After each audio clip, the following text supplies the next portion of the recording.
ಓಂ ನಾರಾಯಣಂ ಪದ್ಮಭವಂ ವಸಿಷ್ಠಂ ಶಕ್ತಿಂಚ ತತ್ಪುತ್ರಪರಾಶರಂಚ ವ್ಯಾಸಂ ಶುಕಂ ಗೌಡಪದಂ ಮಹಾಂತಂ ಗೋವಿಂದಯೋಗೀಂದ್ರಮಥಾಸ್ಯ ಶಿಷ್ಯಂ ಶ್ರೀಶಂಕರಾಚಾರ್ಯ ಮಥಾಸ್ಯ ಪದ್ಮಪಾದಂಚ ಹಸ್ತಾಮಲಕಂಚ ಶಿಷ್ಯಂ ತಂ ತೋಟಕಂ ವಾರ್ತಿಕಕಾರಂ ಅನ್ಯಾನ್ ಅಸ್ಮದ್ಗುರುನ್ ಸಂತತಂ ಅನಾಥೋವಸ್ಮಿ ಶ್ರುತಿಸ್ಮೃತಿಪುರಾಣಾನಾಂ ಆಲಯಂ ಕರುಣಾಲಯಂ ನಮಾಮಿ ಭಗವತ್ಪಾದ ಶಂಕರಂ ಲೋಕಶಂಕರಂ ಶಂಕರಂ ಶಂಕರಾಚಾರ್ಯಂ ಕೇಶವಂ ಬಾದರಾಯಣಂ ಸೂತ್ರಭಾಷ್ಯಕೃತೌ ವಂದೇ ಭಗವಂತೌ ಪುನಃ ಪುನಃ ಈಶ್ವರೋ ಗುರುರಾತ್ಮೇತಿ ಮೂರ್ತಿಭೇದ ವಿಭಾಗಿನೇ ವ್ಯೋಮವತ್ ವ್ಯಾಪ್ತದೇಹಾಯ ದಕ್ಷಿಣಾಮೂರ್ತಯೇ ನಮಃ. ಆತ್ಮೀಯ ವೀಕ್ಷಕರೇ, ಹಿಂದಿನ ವಿಡಿಯೋದಲ್ಲಿ ನಾವು ನೋಡಿದೆವು ಬೇರೆ ಬೇರೆ ಉಪನಿಷತ್ತಿನಲ್ಲಿ, ಅಂದರೆ ತೈತರಿ ಉಪನಿಷತ್ತಿನಲ್ಲಿ ಯಾವುದು ವಿಜ್ಞಾನಮಯ ಅಂತ ಹೇಳಿದೆಯೋ, ಬೃಹದಾರಣ್ಯಕ ಮತ್ತು ಚಾಂದೋಗ್ಯ ಉಪನಿಷತ್ತಲ್ಲಿ ಅದೇ ಹೃದಯದಲ್ಲಿ ಕೂತಿರೋ ಪರಬ್ರಹ್ಮ ಪರಮಾತ್ಮ ಅಂತ ಹೇಳಿದೆವು. ಕೊನೆಗೆ ನಾವು ಒಂದು ಅಂತಿಮ ಘಟ್ಟಕ್ಕೆ ಬಂದು ಹೇಳಿದೆವು. ತೈತರಿ ಉಪನಿಷತ್ತಿನಲ್ಲಿ ಹೇಳಿರುವ ವಿಜ್ಞಾನಮಯ ಮತ್ತು ಚಾಂದೋಗ್ಯ ಉಪನಿಷತ್ತಿನಲ್ಲಿ ಹೇಳಿರುವ ಮತ್ತು ಬೃಹದಾರಣ್ಯಕ ಉಪನಿಷತ್ತಿನಲ್ಲಿ ಹೇಳಿರುವ ವಿಚಾರ ಏನು ಅಂದರೆ, ಪರಬ್ರಹ್ಮದ ಬಗ್ಗೆನೇ ಮತ್ತು ಸೂರ್ಯನ ಒಳಗೆ ಇರುವ ಹಿರಣ್ಮಯ ಪುರುಷನು ಪರಬ್ರಹ್ಮವೇ ಅಂತ ತಿಳಿದುಕೊಂಡೆವು. ಈಗ ಮತ್ತೊಂದು ಅನುಮಾನ ಬರುತ್ತೆ ಜ್ಞಾನಿಗಳಲ್ಲಿ. ಯಾಕೆಂದರೆ ಈ ಬ್ರಹ್ಮಸೂತ್ರವನ್ನು ತಿಳ್ಕೊಳ್ಳೋರು ಓದೋರು ಜ್ಞಾನಿಗಳೇ ಆಗಿರ್ತಾರೆ ಅಂತ ಒಂದು ಭಾವನೆ. ಜ್ಞಾನಿಗಳಲ್ಲಿ ಮತ್ತೊಂದು ವಿಚಾರ ಬರ್ತಾರೆ, ಬ್ರಹ್ಮಸೂತ್ರದಲ್ಲಿ ಮತ್ತೊಂದು ವಿಚಾರ ಬರ್ತಾರೆ. ಏನು ಹೇಳ್ತಾರೆ? ಛಾಂದೋಗ್ಯ ಉಪನಿಷತ್ತಿನಲ್ಲಿ ಹೇಳುವಂತೆ, ಛಾಂದೋಗ್ಯ ಉಪನಿಷತ್ತಲ್ಲೂ ಹೇಳುತ್ತೆ ಏನು, ಆಕಾಶವು ಈ ಜಗತ್ತಿನ ಸೃಷ್ಟಿಗೆ ಕಾರಣವಾಗಿದೆ. ಛಾಂದೋಗ್ಯ ಉಪನಿಷತ್ತು ತನ್ನ ವಾಕ್ಯಗಳಲ್ಲಿ ಹೇಳುತ್ತೆ, ಆಕಾಶವು ಈ ಜಗತ್ತಿನ ಸೃಷ್ಟಿಗೆ ಕಾರಣವಾಗಿದೆ. ಹಾಗಾದರೆ ಈಗ ಬರೋ ಪ್ರಶ್ನೆ ಏನು ಅಂದರೆ, ಛಾಂದೋಗ್ಯ ಉಪನಿಷತ್ತಿನಲ್ಲಿ ಹೇಳಿದ ಆಕಾಶ ಎಂದರೆ ಪರಬ್ರಹ್ಮವೋ? ಯಾಕಂದ್ರೆ ನಾವು ಹಿಂದಿನ ಉಪನಿಷತ್ತಲ್ಲೆಲ್ಲ ಕೇಳಿದವೆ ಪರಬ್ರಹ್ಮ ಪರಮಾತ್ಮನು ಈ ಜಗತ್ತಿನ ಸೃಷ್ಟಿಗೆ ಕಾರಣ. ಹಾಗಾದ್ರೆ ಅಲ್ಲಿ ಆಕಾಶ ಅಂತ ಹೇಳಿದ್ದು ಪರಬ್ರಹ್ಮ ಪರಮಾತ್ಮನಿಗೋ, ಅಥವಾ ಆಕಾಶ ಅಂದರೆ ಒಂದು ಸ್ಪೇಸ್ ಅಂತ ನಾವು ಏನು ತಿಳ್ಕೊಂಡಿದ್ದೇವೆ, ಆ ಸ್ಪೇಸನ್ನು ಆಕಾಶ, ಇದನ್ನು ಭೂತಾಕಾಶ ಅಂತ ಹೇಳ್ತಾರೆ. ಹಾಗೆ ನಾವು ಅರ್ಥ ಮಾಡ್ಕೊಳ್ಬೇಕು ಅನ್ನೋ ಪ್ರಶ್ನೆ. ಈ ಪ್ರಶ್ನೆಗೆ ಮುಂದಿನ ಸೂತ್ರ ಅಂದರೆ 22ನೇ ಸೂತ್ರ ಹೇಳತ್ತೆ, ಆಕಾಶಸ್ಥಲಿಂಗಾತ್ ಅಂತ. ಏನು ಹೇಳುತ್ತೆ ಈ ಸೂತ್ರ? ಛಾಂದೋಗ್ಯ ಉಪನಿಷತ್ತಿನಲ್ಲಿ ಹೇಳಿದ ಆಕಾಶ ಅಂದರೆ ಆಕಾಶ ಶಬ್ದವು ಪರಬ್ರಹ್ಮ ಪರಮಾತ್ಮನನ್ನು ಸೂಚಿಸುವುದಾಗಿದೆ. ಛಾಂದೋಗ್ಯ ಉಪನಿಷತ್ತಿನಲ್ಲಿ ಹೇಳಿದ ಆಕಾಶ ಶಬ್ದದ ಅರ್ಥ ಏನು ಅಂದರೆ ಪರಬ್ರಹ್ಮ ಪರಮಾತ್ಮ ಆಗಿದೆ. ಯಾಕೆ ಅಂದರೆ ಅಲ್ಲಿ ಕೊಡುತ್ತಿರುವ ಆಕಾಶದ ವ್ಯಾಖ್ಯಾನ ಅದು ಹೇಗಿದೆ ಅಂದರೆ, ಅದರ ಪ್ರಕಾರ ಅದು ಪಂಚಭೂತಗಳಲ್ಲಿ ಒಂದಾದ ಭೂತಾಕಾಶದ ಬಗ್ಗೆ ಹೇಳಿರುವುದಿಲ್ಲ. ಭೂತಾಕಾಶ ಅಂದರೆ ಏನು ನಮಗೆ ಗೊತ್ತು, ಪಂಚಭೂತಗಳು ಗೊತ್ತು, ಪೃಥ್ವಿ, ಜಲ, ಅಗ್ನಿ, ವಾಯು, ಆಕಾಶ ಅಂತ. ಆ ಆಕಾಶದ ಬಗ್ಗೆ ಹೇಳುತ್ತಾ ಇಲ್ಲ ಛಾಂದೋಗ್ಯ ಉಪನಿಷತ್ತು. ಅದನ್ನು ಭೂತಾಕಾಶ ಅಂತ ಹೇಳ್ತದೆ, ಯಾಕಂದರೆ ಅದು ಪಂಚಭೂತದೊಳಗೆ ಬರುತ್ತೆ. ಆ ಆಕಾಶದ ಬಗ್ಗೆ ಹೇಳುತ್ತಿರುವುದಲ್ಲ. ಮತ್ತು ಯಾವ ಆಕಾಶದ ಬಗ್ಗೆ ಮೊದಲು ಸರಿಯಾದ ತಿಳುವಳಿಕೆ ನಮಗೆ ಇರಬೇಕಾಗತ್ತೆ. ಆಕಾಶವು ಪರಬ್ರಹ್ಮ ತತ್ವವೇ, ಅದೇ ನೀನು, ಅದೇ ನಾನು ಅಂತ ನಾವು ತಿಳ್ಕೊಳ್ಬೇಕು ಅಂತ ಹೇಳತ್ತೆ. ಅಂದರೆ ಆಕಾಶ ಅಂದರೆ ಭೂತಾಕಾಶ ನಮಗೆ ಇಲ್ಲಿ ಕಾಣ್ತತ್ತಲ್ಲ, ಅದಲ್ಲ. ಆಕಾಶ ಅಂದರೆ ಪರಬ್ರಹ್ಮ ಪರಮಾತ್ಮವೇ ಅಂತ ಮೊದಲು ತಿಳ್ಕೊಳ್ಬೇಕು. ಕೊನೆಗೆ ಅದೇ ನಾನು ಅಹಂ ಬ್ರಹ್ಮಾಸ್ಮಿ ಅಂತ ತಿಳ್ಕೊಳ್ಬೇಕು ಅಂತ ಈ ಸೂತ್ರ ಹೇಳುತ್ತೆ. ನೋಡಿ, ಭಗವದ್ಗೀತೆಯಲ್ಲಿ 2ನೇ ಅಧ್ಯಾಯ ಸಾಂಖ್ಯ ಯೋಗದಲ್ಲಿ ಭಗವಂತ ಏನು ಹೇಳ್ತಾನೆ, ನೈನಂ ಚಿಂದಂತಿ ಶಸ್ತ್ರಾಣಿ ನೈನಂ ದಹತಿ ಪಾವಕಃ ನ ಕ್ಲೇದಯಂತ್ಯಾಪೋ ನ ಶೋಚಯತಿ ಮಾರುತಃ. ಅಂದರೆ ಪಂಚಭೂತಗಳಲ್ಲಿ 4 ಭೂತಗಳು, ಪೃಥ್ವಿ, ಅಪ್ಪು, ತೇಜಸ್ಸು, ವಾಯು, ಆಕಾಶವನ್ನು 5ನೇದಾದ ಪಂಚಭೂತ ಅಲ್ಲಿ ಬರುವ 5ನೇದಾದ ಆಕಾಶವನ್ನು ಏನು ಮಾಡಲಿಕ್ಕಾಗೋದಿಲ್ಲ. ಯಾಕೆ? ಆಕಾಶದ ಗುಣ ಯಾವುದು ಅಂದರೆ ಅದು ಅಸಂಗ, ಯಾವುದರ ಜೊತೆಗೂ ಅಟ್ಯಾಚ್ಮೆಂಟ್ ಇಟ್ಕೊಳ್ಳೋಲ್ಲ. ಅಸಂಗ ಎಂದರೇನು? ಯಾವುದಕ್ಕೂ ಅಟ್ಯಾಚ್ ಆಗಿಲ್ಲ. ಅದು ಆಕಾಶ ಯಾವುದಕ್ಕೂ ಅಟ್ಯಾಚ್ ಆಗಿಲ್ಲ. ಈ ಆಕಾಶವು ಎಲ್ಲದಕ್ಕೂ ಆಧಾರವಾಗಿದೆ, ಎಲ್ಲದಕ್ಕೂ ಅಧಿಷ್ಠಾನವಾಗಿದೆ.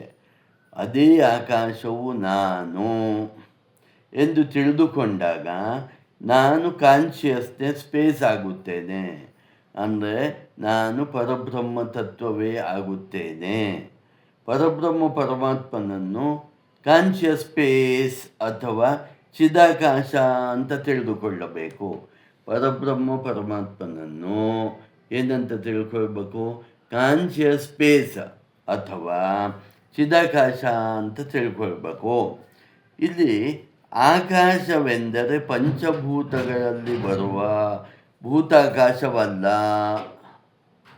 ಚಿತ್ತಾಕಾಶವೂ ಅಲ್ಲ, ಆದರೆ ಅದು ಚಿದಾಕಾಶ. ಹಾಗಾದರೆ ಪಂಚಭೂತಗಳಲ್ಲಿ ಒಂದಾದ ಭೂತಾಕಾಶವಲ್ಲ, ಚಿತ್ತಾಕಾಶವೂ ಅಲ್ಲ, ಆದರೆ ಅದು ಚಿದಾಕಾಶ ಅಂತ ತಿಳ್ಕೊಳ್ಬೋದು. ಛಾಂದೋಗ್ಯ ಉಪನಿಷತ್ತು ಹೇಳೋ ಪ್ರಕಾರ ಆಕಾಶದಿಂದಲೇ ಎಲ್ಲ ಭೂತಗಳು ಅಂದರೆ ಪೃಥ್ವಿ, ಅಪ್ಪು, ತೇಜಸ್ಸು, ವಾಯು ಮುಂತಾದವು ಬಂದಿವೆ. ಆಕಾಶದಿಂದಲೇ ಎಲ್ಲ ಪ್ರಾಣಿಗಳು, ಮನುಷ್ಯರು ಇತ್ಯಾದಿಗಳು ಬಂದಿವೆ. ಆದುದರಿಂದ ಆ ಆಕಾಶವೇ ಎಲ್ಲದಕ್ಕೂ ಆಧಾರವಾಗಿದೆ. ಈ ಮೇಲಿನ ಹೇಳಿಕೆಯು ಭೂತಾಕಾಶಕ್ಕೆ ಹೊಂದೋದಿಲ್ಲ. ಅಂದರೆ ನಾವೀಗ ಪಂಚಭೂತಗಳಲ್ಲಿ ಒಂದಾದ ಆಕಾಶಕ್ಕೆ ಇದು ಹೊಂದುವುದಿಲ್ಲ.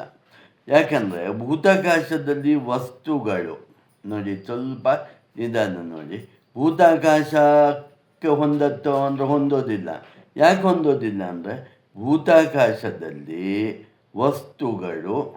ವಸ್ತುಗಳ ಬಗ್ಗೆ ವಿಚಾರಗಳು ಮತ್ತು ಆ ವಸ್ತುವಿನ ಜ್ಞಾನ ಮತ್ತು ಆ ವಸ್ತುವನ್ನು ತಿಳಿದುಕೊಳ್ಳುವವನು ಇವುಗಳೆಲ್ಲ ಬಿಡಿ ಬಿಡಿಯಾಗಿ ಸಪರೇಟಾಗಿ ಇರುತ್ತವೆ. ಹಾಗಾದರೆ ಭೂತಾಕಾಶ ಅಂತ ನಾವು ತಗೊಳ್ಳಿಕ್ಕಾಗೋಲ್ಲ. ಯಾಕಂದರೆ ಒಂದೇ ಇರಬೇಕು, ದ್ವೈತ ಇರಬಾರ್ದು, ಅದ್ವೈತ ಇರಬೇಕು, ಎಲ್ಲವೂ ಸೇರಿ ಒಂದೇ ಇರಬೇಕದು. ಆದರೆ ಭೂತಾಕಾಶದಲ್ಲಿ ಹಾಗಿಲ್ಲ ಅಂತ ಹೇಳೋದು. ವಸ್ತುಗಳು ಬೇರೆ ಕಾಣಿಸ್ತವೆ, ವಸ್ತುಗಳ ಬಗ್ಗೆ ವಿಚಾರಗಳು ಬೇರೆ ಮನಸ್ಸಲ್ಲಿ ಇರುತ್ತೆ, ಮತ್ತು ವಸ್ತುವಿನ ಬಗ್ಗೆ ಜ್ಞಾನ ಬೇರೆ ಇರ್ತದೆ, ವಸ್ತುವನ್ನು ನೋಡೋನು ಬೇರೆ ಇರ್ತಾನೆ. ಹಾಗಾಗಿ ಇವೆಲ್ಲ ಬಿಡಿ ಬಿಡಿ ಆಗಿರೋದ್ರಿಂದ ಭೂತಾಕಾಶವು ನಾವು ಹೇಳುವ ಆಕಾಶ ಅಲ್ಲ ಅಂತ. ಹಾಗಾದರೆ ಚಿತ್ತಾಕಾಶನೋ ಅಂದರೆ ನೋಡಿ, ಚಿತ್ತಾಕಾಶದಲ್ಲಿ ಆ ವಸ್ತುವಿನ ಬಗ್ಗೆ ಯೋಚನೆ ಹಾಗೂ ಆ ವಸ್ತುವನ್ನು ತಿಳಿದುಕೊಳ್ಳುತ್ತಿರುವವನು ಮತ್ತು ಅದರ ಬಗೆಗಿನ ಜ್ಞಾನ ಇವುಗಳೆಲ್ಲವನ್ನು ಚಿತ್ತ ವೃತ್ತಿ ಅಂದರೆ ಮನಸ್ಸಿನ ಮೂಲಕವೇ ವಿವಿಧ ವ್ಯಾಪಾರಗಳು ಆಗುತ್ತಿರುತ್ತವೆ. ಮನಸ್ಸಿನ ಮೂಲಕವೇ ವಿವಿಧ ವೃತ್ತಿಯ ವ್ಯಾಪಾರಗಳು ಆಗುತ್ತಿರುತ್ತವೆ. ಚಿತ್ತಾಕಾಶದಲ್ಲಿ ವಸ್ತು ಮತ್ತು ಅದರ ಯೋಚನೆ ಒಂದೇ ಆಗಿರುತ್ತೆ. ಚಿತ್ತಾಕಾಶದಲ್ಲಿ ವಸ್ತು, ಆಬ್ಜೆಕ್ಟ್ ಮತ್ತು ಅದರ ಯೋಚನೆ ಒಂದೇ ಆಗಿರುತ್ತದೆ. ಆದರೆ ತಿಳಿದುಕೊಳ್ಳುತ್ತಿರುವವನು ಅದಕ್ಕಿಂತ ಬೇರೆಯಾಗಿರ್ತಾನೆ. ಅದನ್ನು ಚಿತ್ತಾಕಾಶ ಅಂತ ಹೇಳ್ತಾರೆ. ಹಾಗಾಗಿ ಅದು ಅಲ್ಲ ಅಂತ ಹೇಳೋದು. ಅದನ್ನು ಪ್ಯೂರ್ ಆಕಾಶ, ನಾವು ಹೇಳ್ತಾ ಇರುವ ಆಕಾಶ ಅಲ್ಲ. ಹಾಗಾದರೆ ಚಿದಾಕಾಶ ಅಂದರೆ ಏನು?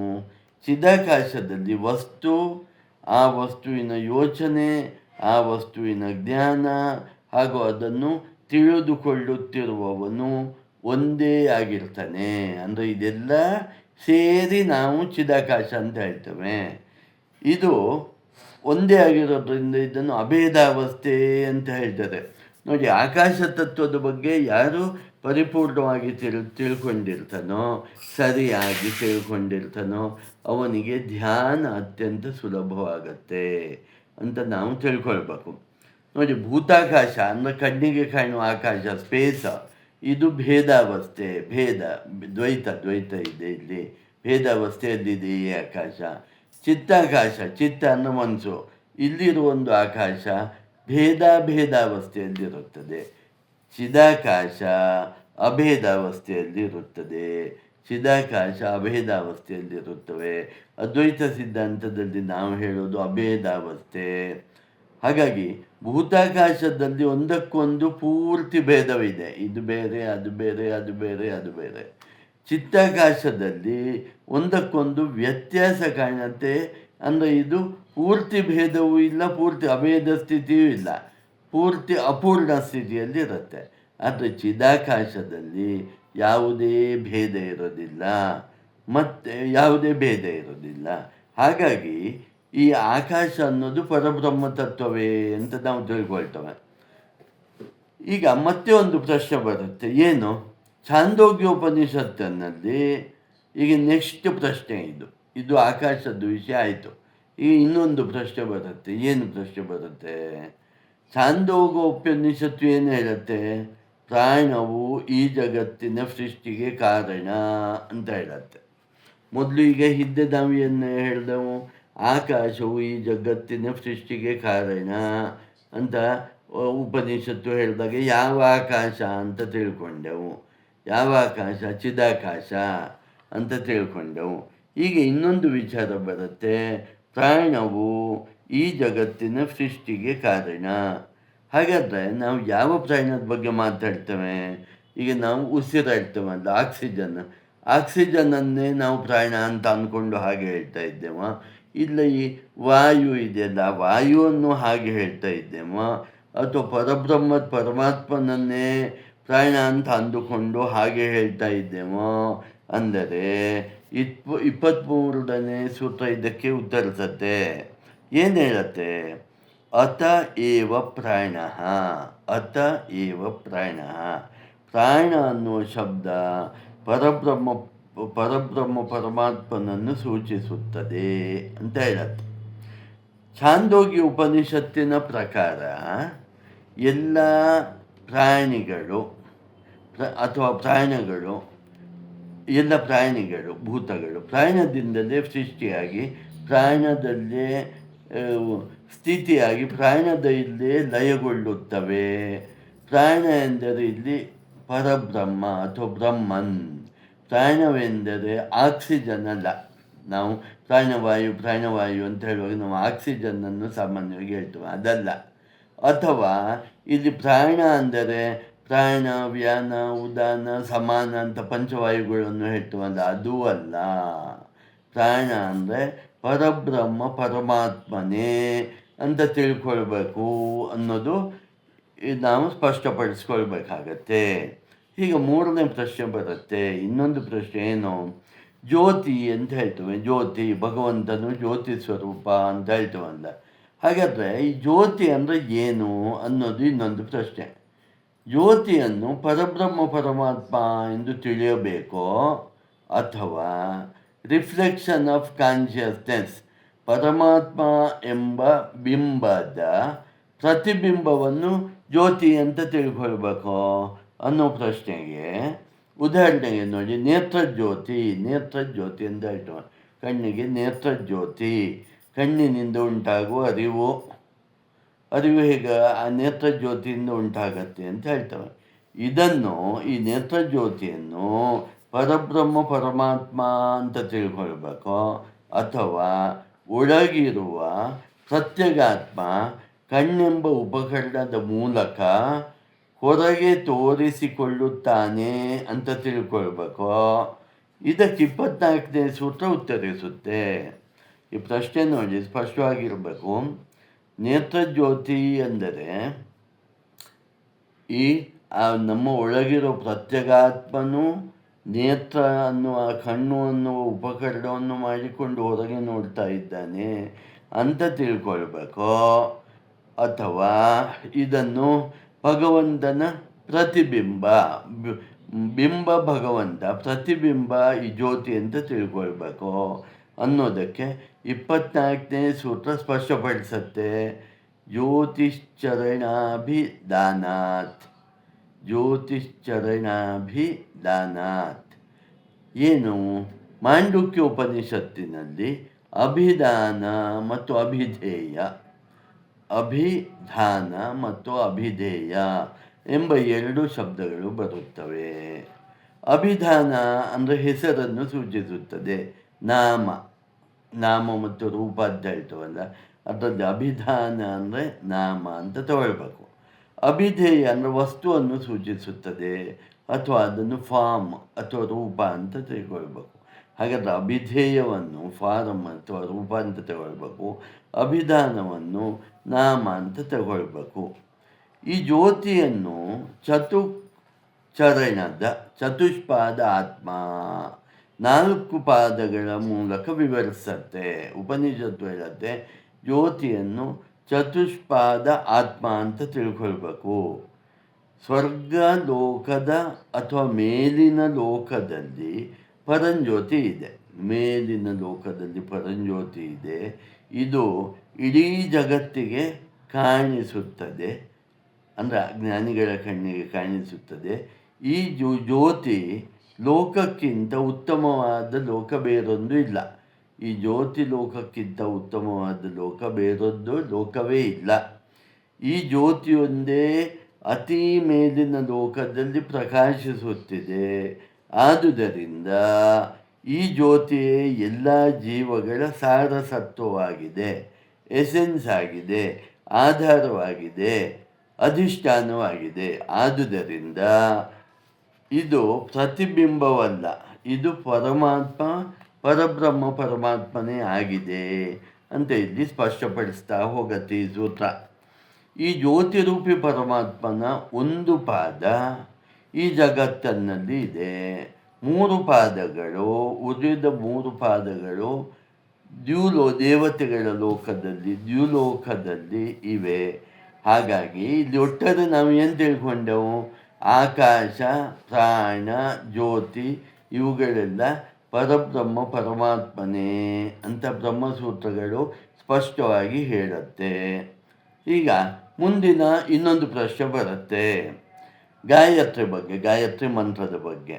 ಗಾಯತ್ರಿ ಮಂತ್ರ, ಗಾಯತ್ರಿ ಛಂದಸ್ಸು, ಇದರ ಬಗ್ಗೆ ಮುಂದಿನ ಸೂತ್ರ ವ್ಯಾಖ್ಯಾನ ಮಾಡುತ್ತೆ. ಈ ಸೂತ್ರ ಸ್ವಲ್ಪ ಉದ್ದ ಇದೆ ನೋಡಿ. ಛಂದೋಭಿರಾನ್ನೇತಿ ಚೇನ್ನ ತಥಾ ಚೇತೋರ್ಪಣ ನಿಗದಾತ್ ತಥಾ ಹಿ ದರ್ಶನಂ ಅಂತ ಹೇಳುತ್ತೆ. ಅಂದರೆ ಏನು ಹೇಳುತ್ತೆ? ಉಪನಿಷತ್ತು ಗಾಯತ್ರಿ ಛಂದ, ಗಾಯತ್ರಿ ಮಂತ್ರದ ಬಗ್ಗೆ ಅಲ್ಲ, ಅದು ಪರಬ್ರಹ್ಮದ ಬಗ್ಗೆ ತಿಳಿದುಕೊಳ್ಳಬೇಕು ಎಂದು ಹೇಳುತ್ತದೆ ಅಂತ ಹೇಳುತ್ತೆ. ಅಂದರೆ ಇಲ್ಲಿ ಹೇಳ್ತಾ ಇರೋದು, ಈ ಬ್ರಹ್ಮಸೂತ್ರದಲ್ಲಿ ಹೇಳ್ತಾ ಇರೋದು ಗಾಯತ್ರಿ ಛಂದಸ್ಸಿನ ಬಗ್ಗೆ ಅಲ್ಲ, ಗಾಯತ್ರಿ ಮಂತ್ರದ ಬಗ್ಗೆ ಅಲ್ಲ, ಅದು ಹೇಳ್ತಾ ಇರೋದು ಪರಬ್ರಹ್ಮ ಪರಮಾತ್ಮನ ಬಗ್ಗೆ ಅಂತ ತಿಳ್ಕೊಳ್ಬೇಕು ಅಂತ 25ನೇ ಸೂತ್ರ ಸ್ಪಷ್ಟಪಡಿಸುತ್ತೆ.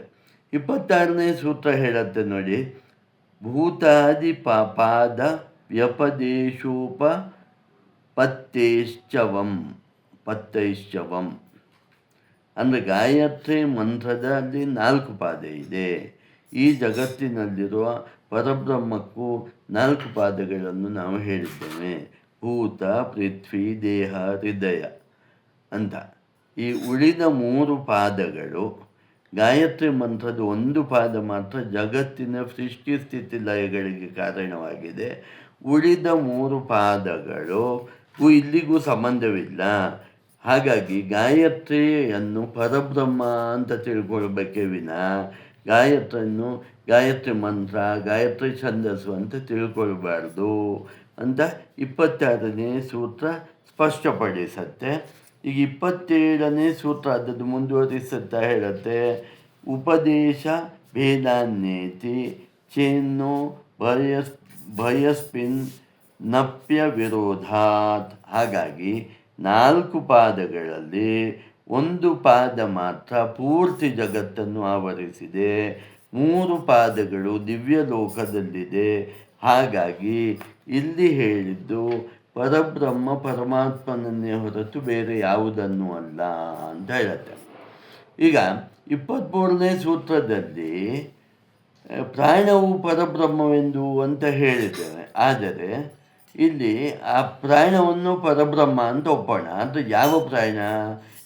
ಪ್ರಾಣವು ಜೀವಾತ್ಮನೋ, ಪ್ರಾಣವು ಪರಬ್ರಹ್ಮನೋ, ಪ್ರಾಣನು ಇಂದ್ರನೋ, ಪ್ರಾಣವು ವಾಯುವೋ ಎನ್ನುವ ಪ್ರಶ್ನೆಗೆ 28ನೇ ಸೂತ್ರ ಉತ್ತರ ಕೊಡುತ್ತೆ. ಪ್ರಾಣಸ್ತಥಾನುಗಮಾತ್.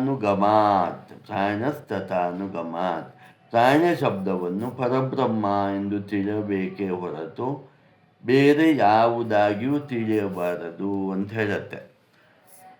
29ನೇ ಸೂತ್ರ ಮುಂದುವರಿಯುತ್ತಾ ಹೇಳುತ್ತೆ, ನವತ್ತು ರಾತ್ಮೋಪದೇಶಾದಿತಿ ಚೇದಧ್ಯಾತ್ಮ ಸಂಬಂಧ ಭೂಮಾ ಹ್ಯಸ್ಮಿನ್. ಇಲ್ಲಿ ಒಂದು ಕತೆ ಬರುತ್ತೆ. ಪ್ರತರ್ಧನನು ಅಂತ ಒಬ್ಬ ಶಿಷ್ಯ ಇರ್ತಾನೆ. ಅವನ ಗುರುವಾಗಿರ್ತಾನೆ. ಈ ಪ್ರತರ್ಧನನು ಇಂದ್ರನಲ್ಲಿ ಗುರುವಲ್ಲಿ ಹೋಗಿ ಕೇಳ್ತಾನೆ, ನನಗೆ ಯಾವುದು ಒಳ್ಳೆಯದೋ ಅದನ್ನು ನನಗೆ ಹೇಳು. ಇಂದ್ರನ ಬಳಿಗೆ ಹೋಗಿ ಅವನು ಕೇಳ್ತಾನೆ, ತನಗೆ ಯಾವುದು ಒಳಿತೋ ಅತ್ಯಂತ ಒಳ್ಳೆಯದೋ ಅದನ್ನು ನೀನು ಹೇಳು ಅಂತ ಕೇಳ್ತಾನೆ. ಅವಾಗ ಇಂದ್ರನು ಹೇಳ್ತಾನೆ, ನೀನು ನನ್ನನ್ನು ಪ್ರಾಣ ಅಂತ ಉಪಾಸನೆ ಮಾಡು. ಇಂದ್ರ ಹೇಳೋ ಮಾತಿದು, ನೀನು ನನ್ನನ್ನು ಪ್ರಾಣ ಅಂತ ಉಪಾಸನೆ ಮಾಡು ಅಂತ ಇಂದ್ರ ಹೇಳ್ತಾನೆ. ಈಗ ಪ್ರಾಣ ಇಲ್ಲಿ ಉಪಾಸ್ಯ ಆಗತ್ತೆ. ಉಪಾಸನೆ ಮಾಡೋವನು ಪ್ರತಿರ್ಧನ ಆಗ್ತಾನೆ ಅಂತ ಇಲ್ಲಿ ಹೇಳ್ತೇವಲ್ಲ. 30ನೇ ಸೂತ್ರ ಹೇಳುತ್ತೆ, ಶಾಸ್ತ್ರ ದೃಷ್ಟ್ವಾತ್ ಉಪದೇಶೋ ವಾಮದೇವವತ್. ಇಲ್ಲಿ ಒಂದು ಪ್ರಶ್ನೆ ಬರುತ್ತೆ. ಈಗ ಇಂದ್ರನು ನನ್ನನ್ನೇ ಉಪಾಸನೆ ಮಾಡು ಅಂತ ಯಾಕೆ ಹೇಳ್ದ? ಇಂದ್ರ ಒಬ್ಬ ದೇವತೆ, ಇಂದ್ರ ಪರಬ್ರಹ್ಮ ಪರಮಾತ್ಮ ಅಲ್ಲ. ಹಾಗಾಗಿ ನನ್ನನ್ನೇ ಉಪಾಸನೆ ಮಾಡು ಅಂತ ಇಂದ್ರ ಅಹಂಕಾರದಲ್ಲಿ ಹೇಳಿದ್ನ. ಅವನು ಒಬ್ಬ ಜೀವಾತ್ಮನಾಗಿ ಅಹಂಕಾರದಲ್ಲಿ ನನ್ನನ್ನೇ ಉಪಾಸನೆ ಮಾಡು ಅಂತ ಹೇಳಿದ್ನೋ ಅಂದರೆ ಸೂತ್ರ ಹೇಳುತ್ತೆ, ವಾಮದೇವ ಋಷಿಯ ಹಾಗೆ. ಏನಿದು? ವಾಮದೇವನ ಕಥೆ ಬರುತ್ತೆ. ವಾಮದೇವ ಋಷಿ ಗರ್ಭದಲ್ಲೇ ಇದ್ದಾಗಲೇ ಬ್ರಹ್ಮಜ್ಞಾನಿಯಾಗಿದ್ದ. ಹಿಂದಿನ ಜನ್ಮಗಳ ಪುಣ್ಯ ಮತ್ತು ಹಿಂದಿನ ಜನ್ಮಗಳ ಅನುಸಂಧಾನ ಮತ್ತು ಸಾಧನೆಗಳ ಮೂಲಕ ಅವನು ಗರ್ಭದಲ್ಲೇ ಬ್ರಹ್ಮಜ್ಞಾನಿಯಾಗಿದ್ದ. ಅವನು ಗರ್ಭದಲ್ಲೇ ಹೇಳ್ತಾನೆ, ನಾನು ಸೂರ್ಯ, ನಾನು ವಾಮದೇವ, ನಾನು ಪರಬ್ರಹ್ಮ ತತ್ವ ಅಂತ ಗರ್ಭದಲ್ಲೇ ಹೇಳ್ತಾನೆ. ಹಾಗಾಗಿ ಇಲ್ಲಿ ಇಂದ್ರನೂ ಸಹ ಬ್ರಹ್ಮಜ್ಞಾನಿಯಾಗಿದ್ದಾನೆ. ಹಾಗಾಗಿ ಇಲ್ಲಿ ಅವನು ಹೇಳ್ತಾ ಇರೋದು, ನಾನು ನನ್ನನ್ನು ಪ್ರಾಣನೆಂದು ಉಪಾಸನೆ ಮಾಡು, ಅಂದರೆ ನನ್ನನ್ನು ಪರಬ್ರಹ್ಮ ಎಂದು ಉಪಾಸನೆ ಮಾಡು. ಅಂದರೆ ಇಲ್ಲಿ ಸೂಚ್ಯವಾಗಿ ಜ್ಞಾನಿಗಳು ನಾನು ನನ್ನನ್ನು ಅಂತ ಹೇಳ್ತಾ ಇದ್ದರೆ ಅದು ಅವರು ಪರಬ್ರಹ್ಮ ತತ್ವದ ಬಗ್ಗೆ ಹೇಳ್ತಾ ಇದ್ದಾರೆ ಅಂತ ಅರ್ಥ ಮಾಡಿಕೊಳ್ಬೇಕು. ಯಾಕಂದರೆ ಭಗವದ್ಗೀತೆಯಲ್ಲಿ ಪದೇ ಪದೇ ಪದೇ ಪದೇ ಕೃಷ್ಣ ಏನು ಹೇಳ್ತಾನೆ, ನನ್ನನ್ನೇ ಪೂಜಿಸು, ನನಗೆ ನಮಸ್ಕಾರ ಮಾಡು, ನನ್ನನ್ನೇ ಗತಿ ಅಂತ ತಿಳಿ, ನನ್ನನ್ನೇ ಧ್ಯಾನಿಸು, ನನ್ನನ್ನೇ ಅಂದರೆ ಇಲ್ಲಿ ಪರಮಾತ್ಮನಾದ ಶ್ರೀಕೃಷ್ಣನು ಪರಬ್ರಹ್ಮ ತತ್ವವನ್ನೇ ಉಪಾಸಿಸು, ಧ್ಯಾನಿಸು, ನಂಬು ಅಂತ ಹೇಳ್ತಾ ಇರೋದು ಅನ್ನುವ ಸಿದ್ಧಾಂತದ ಪ್ರಕಾರವೇ ಇಂದ್ರನು ಇಲ್ಲಿ ಹೇಳ್ತಾ ಇರೋದು, ನನ್ನನ್ನು ಪ್ರಾಣನಂತ ಉಪಾಸಿಸು ಅಂದರೆ ಪರಬ್ರಹ್ಮವನ್ನು ಉಪಾಸಿಸು ಅಂತ ಹೇಳ್ತಾನೆ. ಆತ್ಮಜ್ಞಾನದ ದೃಷ್ಟಿಯಿಂದ ತಿಳಿಯುವುದರಿಂದಲೇ ಬ್ರಹ್ಮನಾಗುವುದು. ಇನ್ನೊಂದು ನೋಡಿ, ಇಲ್ಲಿ ತುಂಬ ಒಂದು ವಿಚಾರ ಇದೆ. ಈಗ ನೀವು ಉಪನಿಷತ್ತಿಗೆ ಬಂದಾಗ, ಬ್ರಹ್ಮಸೂತ್ರಕ್ಕೆ ಬಂದಾಗ ಸಾಧನೆ ಅಂದರೆ ಏನು ಅಂತ ಸಾಮಾನ್ಯವಾಗಿ ಆಯಿತು ನಾನು ಈಗ ಮುಕ್ತಿಗೆ ಹೋಗ್ಬೇಕಾದ್ರೆ ಏನು ಮಾಡಬೇಕು ಅಂತ ಪ್ರಶ್ನೆ ಬರುತ್ತೆ. ಏನು ಸಾಧನೆ ಮಾಡಬೇಕು ಅಂತ ನೋಡಿ ಇಲ್ಲಿ ಸ್ಪಷ್ಟವಾಗಿ ಅರ್ಥ ಮಾಡ್ಕೊಳ್ಳಿ. ಅದಕ್ಕೆ ಶ್ರವಣ ಮನನ ನಿಧಿಧ್ಯಾಸನ ಅಂತ ಹೇಳಿದ್ದು. ಇದು ನಾವು ಸ್ಪಷ್ಟವಾಗಿ ತಲೆ ಕೊಡೋಲ್ಲ, ನಾವು ಸುಮ್ಮನೆ ಕೇಳಿಸ್ಕೊಳ್ತೇವೆ ಅಷ್ಟೇ ಅಲ್ಲ. ಆ ಶಾಸ್ತ್ರ ದೃಷ್ಟಿಯಿಂದ, ಆತ್ಮಜ್ಞಾನದ ದೃಷ್ಟಿಯಿಂದ ತಿಳಿದೇಬೇಕಾದ್ದು ಏನಂದರೆ knowing is being, knowing is being, not doing is being. ಸಾಧನೆ ನಾನು ಏನು ಮಾಡಬೇಕು, ಇಲ್ಲ ಸರ್ ನಾನು ಜಪ ಮಾಡಬೇಕೋ, ಇಲ್ಲ ನಾನು ಪೂಜೆ ಮಾಡಬೇಕೋ, ಇಲ್ಲ ನಾನು ಯಾತ್ರೆಯನ್ನು ಮಾಡಬೇಕೋ, ಇಲ್ಲ 108 ಸಲ ಪ್ರದಕ್ಷಿಣೆಯನ್ನು ಮಾಡಬೇಕೋ, ಇಲ್ಲ ವಿಷ್ಣು ಸಹಸ್ರನಾಮವನ್ನು 1,00,000 ಸಲ ಹೇಳಬೇಕು ಅಂದರೆ ಅದೆಲ್ಲ ಧ್ಯಾನಕ್ಕೆ ಸಂಬಂಧಪಡೋ ವಿಷಯ ಅಲ್ಲ. ಅದು ಸಗುಣೋಪಾಸನೆಗೆ ಸಂಬಂಧಪಡುವ ವಿಷಯ. ಇಲ್ಲಿ ತಿಳಿದುಕೊಳ್ಳುವುದೇ ಜ್ಞಾನಿಯಾಗುವುದು. ತಿಳಿದುಕೊಂಡವನು ತತ್ಕ್ಷಣವೇ ಜ್ಞಾನಿಯಾಗುತ್ತಾನೆ, ಆತ್ಮಜ್ಞಾನಿಯಾಗುತ್ತಾನೆ ಮತ್ತು ಮೋಕ್ಷವನ್ನು ಪಡೆಯುತ್ತಾನೆ ಅಂತ ಇಲ್ಲಿ ಬ್ರಹ್ಮಸೂತ್ರದ ಸ್ಪಷ್ಟವಾದ ಸಂದೇಶ. ಹಾಗಾಗಿ ಹೀಗೆ ತಿಳಿದ ನಂತರ ಮಾಡಬೇಕಾದ ಸಾಧನೆಯೂ ಏನೂ ಇಲ್ಲ. ಮತ್ತು ಸಾಧನೆಯನ್ನು ತಿಳಿದುಕೊಳ್ಳುವುದೇ ಸಾಧನೆ. ಅದಕ್ಕೆ ಪದೇ ಪದೇ ಶ್ರವಣ ಮಾಡಿ, ಆ ವಿಚಾರವನ್ನು ಮನನ ಮಾಡಿ, ಆ ವಿಚಾರವನ್ನು ನಿಧಿಧ್ಯಾಸನ ಅಂದರೆ ಆ ವಿಚಾರವನ್ನು ಇಂಪ್ಲಿಮೆಂಟೇಷನ್ ಮಾಡಿದರೆ ಅದು ಸಾಧನೆ. ಇದು ದೇವತೆಗಳಿಗೆ, ಋಷಿಗಳಿಗೆ ಮತ್ತು ಮನುಷ್ಯರಿಗೂ ಅನ್ವಯಿಸುತ್ತದೆ ಅಂತ ಹೇಳ್ತದೆ. ಅಂದರೆ ಪರಬ್ರಹ್ಮ ಜ್ಞಾನವು, ಆತ್ಮಜ್ಞಾನವು, ವೇದಾಂತ ಜ್ಞಾನವು ಬರೀ ಮನುಷ್ಯರಿಗೆ ಮಾತ್ರ ಅಲ್ಲ ಅಂತ ಹೇಳ್ತಾರೆ. ದೇವತೆಗಳಿಗೂ ಇದೇ ಜ್ಞಾನವೇ, ಋಷಿಗಳಿಗೂ ಇದೇ ಜ್ಞಾನವೇ. ನೀವು ಆ ಬ್ರಹ್ಮಭುವನ ಲೋಕ ಪುನರಾವರ್ತಿ ತೋರ್ಜುನ ಅಂತ ಭಗವದ್ಗೀತೆಯಲ್ಲಿ ಕೃಷ್ಣ ಹೇಳ್ತಾನೆ. ಅಲ್ಲಿ ಸ್ಪಷ್ಟನೇ ಏನು, ನೀವು ಪೂಜೆ ವ್ರತ ಇದೆಲ್ಲ ಏನೇ ಮಾಡಿದ್ರು ಸಹ, ಜಪ ಮುಂತಾದ ಏನೇ ಮಾಡಿದ್ರು ಸಹ ನೀವು ಬ್ರಹ್ಮಲೋಕ ತನಕ ಹೋಗಿ ಬ್ರಹ್ಮನಲ್ಲಿ, ಚತುರ್ಮುಖ ಬ್ರಹ್ಮನಲ್ಲಿ ಇದೇ ಉಪದೇಶವನ್ನು ಪಡೆದ ನಂತರವೇ ನೀವು ಮುಕ್ತಿಗೆ ಹೋಗ್ಲಿಕ್ಕಾಗೋದು. ಯಾವಾಗ? ಬ್ರಹ್ಮನ ಪ್ರಳಯ ಕಾಲದಲ್ಲಿ, ಬ್ರಹ್ಮನ ಜೊತೆಗೆ. ಅದಿಲ್ಲದೆ ಆಗೋದಿಲ್ಲ. ಅಲ್ಲಿ ತಿಳ್ಕೊಳ್ಳೋದೇನೋ ನಾನು ಪರಬ್ರಹ್ಮವೇ, ನಾನು ಪ್ರತ್ಯೇಗಾತ್ಮನೇ, ಅಹಂ ಬ್ರಹ್ಮಾಸ್ಮಿ ಅಂತ ಅಲ್ಲೂ ತಿಳ್ಕೊಳ್ಳೋದು. ಅದಕ್ಕಿಂತ ಇಲ್ಲೇ ತಿಳ್ಕೊಳ್ಳಿ ಅಂತ ಹೇಳೋದು, ಮನುಷ್ಯ ಜನ್ಮದಲ್ಲೇ ತಿಳ್ಕೊಳ್ಳಿ ಅಂತ. ವಾಮದೇವ ಋಷಿಯಾಗಿ ತಾನು ಗರ್ಭದಲ್ಲೇ ಇದ್ದಾಗಲೇ ಅವನೇ ಹೇಳ್ತಾನೆ, ನಾನೇ ಸೂರ್ಯ, ನಾನೇ ವಾಮದೇವ, ನಾನೇ ಜಲ, ಎಲ್ಲವೂ ನಾನೇ ಇತ್ಯಾದಿ ಅವನು ಹೇಳ್ತಾನೆ. ಹಾಗೆಯೇ ಬ್ರಹ್ಮಜ್ಞಾನಿ ಪರಬ್ರಹ್ಮವನ್ನೇ ಉಪಾಸನೆ ಮಾಡೋದ್ರಿಂದ, ಅಂದರೆ ತಾನೇ ಪರಬ್ರಹ್ಮ ಅಂತ ಗೊತ್ತಾಗೋದ್ರಿಂದ ಇದೆಲ್ಲವೂ ನಾನೇ ಅಂತ ಹೇಳ್ತಾನೆ. ಜಡವೂ ನಾನೇ, ಚೇತನವೂ ನಾನೇ, ಎಲ್ಲವೂ ನಾನೇ ಅಂತ ಜ್ಞಾನಿಗಳು ಹೇಳ್ತಾರೆ. ಯಾಕೆ ಹೇಳ್ತಾರೆ ಅಂದರೆ ಅವರಿಗೆ ಉಪಾಧಿಯ ಸಂಬಂಧ ಇರೋಲ್ಲ. ನಮಗೆ ಉಪಾಧಿಯ ಸಂಬಂಧ ಇದೆ. ನನಗೆ ನಾನು ದೇಹ ಅಂತ ಇದೆ, ಅದೇನೋ ಮಿಸ್ ಆದರೆ ನನ್ನ ಮನಸ್ಸು, ಅದು ಮಿಸ್ ಆದರೆ ಬುದ್ಧಿ, ಅದು ಮಿಸ್ ಆದರೆ ಅಂತಃಕರಣ. ಹಾಗಾಗಿ ನಮಗೆ ಜ್ಞಾನಿಗಳ ಭಾಷೆ ನಮಗೆ ಅರ್ಥ ಆಗೋದಿಲ್ಲ.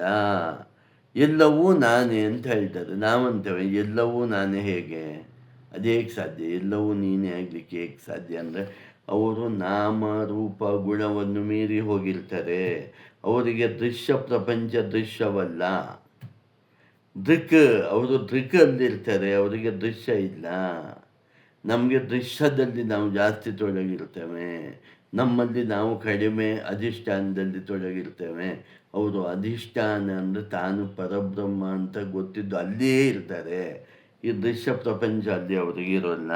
ಹಾಗಾಗಿ ಅವರಿಗೆ ದೃಶ್ಯ ಪ್ರಪಂಚ ಸತ್ಯ ಅಲ್ಲ, ಅವರಿಗೆ ಪರಬ್ರಹ್ಮ ಒಂದೇ ಸತ್ಯ. ಜ್ಞಾನಿಗಳಿಗೆ, ಆತ್ಮಜ್ಞಾನಿಗೆ.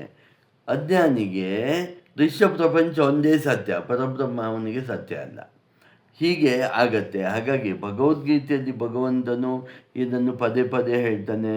ಸಗುಣೋ ಮತ್ತು ಹಾಗಾದರೆ ಸಗುಣ ಸಾಕಾರ ಮತ್ತು ನಿರ್ಗುಣ ನಿರಾಕಾರ ನಿಜವಾಗಿ ನೋಡಿದರೆ ಎರಡೂ ಒಂದೇ.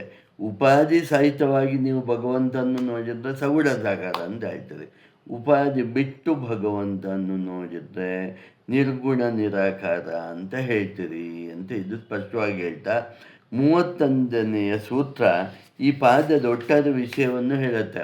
ಅಂದರೆ ಇಲ್ಲಿಗೂ ಮೊದಲನೇ ಅಧ್ಯಾಯ ಮೊದಲನೇ ಪಾದ ಮುಗಿಯುತ್ತೆ. ಮೊದಲನೇ ಅಧ್ಯಾಯದಲ್ಲಿ 4 ಪಾದ ಇದೆ ಅಲ್ವಾ? ಈಗ ಮೊದಲನೇ ಅಧ್ಯಾಯದ 1ನೇ ಪಾದ ಈ 31ನೇ ಸೂತ್ರಕ್ಕೆ ಮುಗಿಯುತ್ತೆ. ಸೂತ್ರ ನೋಡಿ ತುಂಬ ದೊಡ್ಡದಿದೆ. ಜೀವ ಮುಖ್ಯ ಪ್ರಾಣ, ಜೀವ ಮುಖ್ಯ ಪ್ರಾಣ ಲಿಂಗಾನ್ನೇತಿ ಚೇನ್ನೋಪಾಸಾತ್ರೈ ವಿದ್ಯಾದಾತ್ರೆ ತತ್ಪಾದಿಹ ತದ್ಯೋಗಾತ್. ಹೀಗೆ ಒಟ್ಟಾರೆಯಾಗಿ ಈ ಬ್ರಹ್ಮಸೂತ್ರದ ಮೊದಲನೇ ಅಧ್ಯಾಯದ ಮೊದಲನೇ ಪಾದದಲ್ಲಿ ನಾವು ಏನು ಹೇಳಿದೆವು ಅಂದರೆ, ಈ ಪರಬ್ರಹ್ಮ ತತ್ವ ಎಂದರೆ ಜೀವಾತ್ಮನಲ್ಲ. ಈ ಈ ಜೀವಾತ್ಮ, ಆಕಾಶ, ಪ್ರಾಣ, ಜ್ಯೋತಿ ಇವೆಲ್ಲವೂ ಪರಬ್ರಹ್ಮವೇ ಅಂತ ಹೇಳಿದೆವು. ಇಲ್ಲಿ ಮತ್ತೆ ಕನ್ಫ್ಯೂಸ್ ಆಗಬೇಡಿ. ಹಾಗಾದರೆ ಜೀವಾತ್ಮ ಪರಬ್ರಹ್ಮವೇಯ? ಜೀವಾತ್ಮ ಅಂದರೆ ಯಾವುದು? ವಿಜ್ಞಾನಮಯ ಕೋಶ. ಈ ಜೀವನು ವಿಜ್ಞಾನಮಯ ಕೋಶವನ್ನು ದಾಟಿ ಆನಂದಮಯವನ್ನು ಸೇರಿದಾಗ ಪರಬ್ರಹ್ಮ ಆಗೋದು. ಅಲ್ಲಿ ತನಕ ಜೀವಾತ್ಮನೇ. ಹಾಗಾಗಿ ಈ ಇಲ್ಲಿ ತನಕ ನಾವು ಏನು ಹೇಳಿದ್ದೇವೆ, ಇಲ್ಲಿ ಮತ್ತೆ ಹೇಳ್ತಾರೆ ಏನು ಹೇಳಿದ್ದೇವೆ ಅನ್ನೋದು ಮುಖ್ಯ ಅಲ್ಲ, ಹೇಳಿದ್ದು ಯಾರು ಅನ್ನೋದು ಮುಖ್ಯ ಆಗತ್ತೆ. ಅಂದರೆ ಈ ನಾವು ಈ ಜೀವ ಹೇಳೋದು ಜೀವನೋ ಪರಮಾತ್ಮನೋ ಅಂತ ನೋಡಬೇಕು ಅಂತ. ಜಗತ್ತನ್ನು ನೋಡಿದ ನಂತರ ನಮ್ಮ ಜಗತ್ತನ್ನ ಬಗ್ಗೆ ನಮಗೆ ವಿಮುಖ ಬಂದುಬಿಟ್ರೆ ನಾವು ಅವಾಗೇನು ಮಾಡ್ತೇವೆ, ನಮ್ಮ ಕಡೆ ನಾವು ನೋಡಲಿಕ್ಕೆ ಶುರು ಮಾಡ್ತೇವೆ. ನಾನು ಜೀವ ಅಂತ ಅಂದ್ಕೊಂಡ್ರೆ ನನ್ನ ಕಾನ್ಸಂಟ್ರೇಷನ್ ಜಗತ್ತಿನ ಬಗ್ಗೆ ಬಿಟ್ಟು ನನ್ನ ಕಡೆ, ಅಂದರೆ ಅಂತರ್ಮುಖವಾಗಿ ನೋಡಲಿಕ್ಕೆ ಶುರು ಮಾಡ್ತೇವೆ ಅಂತ ಇಲ್ಲಿ ಹೇಳ್ತಾ. ಆವಾಗ ಏನಾಗುತ್ತೆ, ನಾವು ಈ ಜೀವ ಅಂದರೆ ಏನು, ಈ ಜೀವ ಅಂತ ಯಾಕೆ ಆಗಿದೆ, ಪರಮಾತ್ಮನಾದ ನಾನು ಅಂದರೆ ಕಂಡೀಷನಿಗೆ ಒಳಗಾದಾಗ ಜೀವಾತ್ಮ ಅಂತ ನಾನು ತಿಳ್ಕೊಂಡಿದ್ದೇನೆ. ನನ್ನಲ್ಲಿ ಕರ್ತೃತ್ವ ಭೋಕ್ತೃತ್ವ ಭಾವನೆ ಇರೋದ್ರಿಂದ ನಾನು ಜೀವಾತ್ಮ ಅಂತ ತಿಳ್ಕೊಂಡಿದ್ದೇನೆ. ಈ ಕರ್ತೃತ್ವ ಭೋಕ್ತೃತ್ವ ಭಾವನೆಯನ್ನು ಬಿಟ್ಟಾಗ, ಅಹಂಕಾರವನ್ನು ಬಿಟ್ಟಾಗ ನಾನು ತನ್ನಿಂತಾನೇ ಪರಮಾತ್ಮನ ಜೊತೆಗೆ ಸೇರುವ ಪ್ರತ್ಯಗಾತ್ಮನಾದ ಶುದ್ಧ ಚೈತನ್ಯವೇ ಆಗಿದ್ದೇನೆ. ನಾವು ಈ ದೇಹ ಮನಸ್ಸು ಇದೆಲ್ಲ ಉಪಾಧಿ ಇದ್ದರೂ ನಾನು ಉಪಾಧಿಗೆ ಸಂಬಂಧಿಸಿದವನಲ್ಲ ಅಂತ ತಿಳ್ಕೊಂಡಾಗ, ನೀವು ಒಳಗಿರೋ ಪ್ರತ್ಯಗಾತ್ಮ ಅತಿ ಶುದ್ಧವಾದ ಪ್ರತ್ಯಗಾತ್ಮನೇ ನಾನು ಅಂತ ತಿಳ್ಕೊಂಡಾಗ, ಅತಿ ಶುದ್ಧವಾದ ಪರಬ್ರಹ್ಮನ ಜೊತೆಗೆ ತನ್ನಿಂದಾನೇ ಬದುಕಿದ್ದಾಗಲೇ ಲೀನ ಆಗ್ಬೋದು. ಇದನ್ನು ಜೀವನ್ಮುಕ್ತಿ ಅಂತ ಹೇಳ್ತಾರೆ. ಸತ್ತ ಮೇಲೆ ಲೀನ ಆದರೆ ಅದು ವಿದೇಹ ಮುಕ್ತಿ ಅಂತ ಹೇಳ್ತಾರೆ ಅನ್ನುತ್ತಾ ಆಧ್ಯಾತ್ಮಿಕ ಮಿತ್ರರೇ, ಮೊದಲನೇ ಅಧ್ಯಾಯದ ಮೊದಲನೇ ಪಾದವನ್ನು ಇಲ್ಲಿಗೆ ನಾನು ಮುಗಿಸ್ತೇನೆ. ಒಟ್ಟಾರೆ ಇಲ್ಲಿ ನಾವು ಏನು ನೋಡಿದ್ದೇವೆ ಅನ್ನೋದು ನೀವು ಇನ್ನೊಂದು ಸಲ ಸ್ವಲ್ಪ ಮೆಲುಕು ಹಾಕ್ಕೊಂಡು ನೋಡ್ಕೊಳ್ಳಿ. ನಿಮಗೆಲ್ಲ ವಂದನೆಗಳು ಮತ್ತು ಅಭಿನಂದನೆಗಳು. ಸಿಸ್ಟಮ್ ಒಂದೇ ಜಗದ್ಗುರು. ಓಂ ತತ್ಸತ್ ಶ್ರೀಕೃಷ್ಣಾರ್ಪಣ ನಮಸ್ತು.